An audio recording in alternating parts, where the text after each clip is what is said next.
fuck? The guy just wanted to talk trash to the White Walker across the ice. He didn't expect what happened next. He basically helped the White Walkers confirm the ice was solid enough to walk on. The one he hit started creeping closer, step by step. The rest of them followed right behind it. They faced thousands of White Walkers. They couldn't win that fight. Even worse, those things barely stayed dead.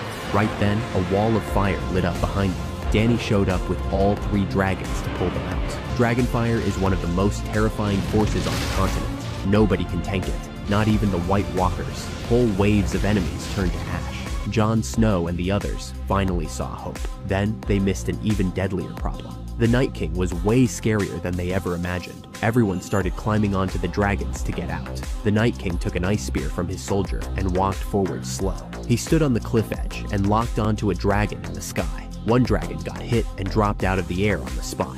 Everybody just froze, because in their minds, dragons were basically unbeatable. Now, the Night King had one-shot a dragon with a single spear. He even looked ready to throw a second one. Jon Snow yelled at Danny to leave now. Then, 2 whites rushed in and dragged Jon under the ice. Danny's instincts screamed to wait a little longer. Then, she saw the Night King gearing up to throw again. She had no choice. She ordered Drogon up and out. But Drogon was huge. He needed time to lift off. That gave the Night King a perfect second shot. He launched the ice spear again.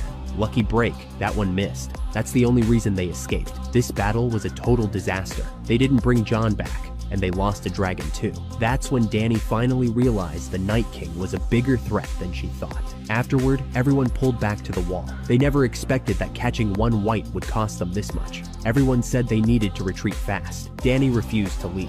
She couldn't shake the feeling Jon wouldn't die that easily. And somehow, Jon Snow was still alive. He clawed his way out of the ice water onto the surface. He still wasn't safe. The White Walker army was still close, and they spotted him fast. In that moment, Jon could barely do anything but wait to die. Then a black-cloaked rider came charging in. He rode hard and swung flaming fireballs, wiping out whites left and right. Jon finally saw the man's face, and he locked up. It was Uncle Benjen, the former Night's Watch leader. Benjen had no time for small talk. He yanked Jon onto the horse and forced him to leave immediately. Benjen stayed behind to hold them off, and you already know how that ends. The cost of this capture mission was brutal. Danny lost 1 dragon. Half the team got taken out by the whites. Benjen didn't make it either. Jon Snow couldn't accept that ending, not even a little, but at least Jon survived.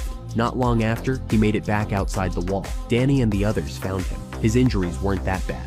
A few days of rest would do it. Jon looked at Danny with nothing but guilt in his eyes. Danny didn't regret it, because she chose this herself. And more than that, she already caught feelings for Jon, but they still didn't understand why.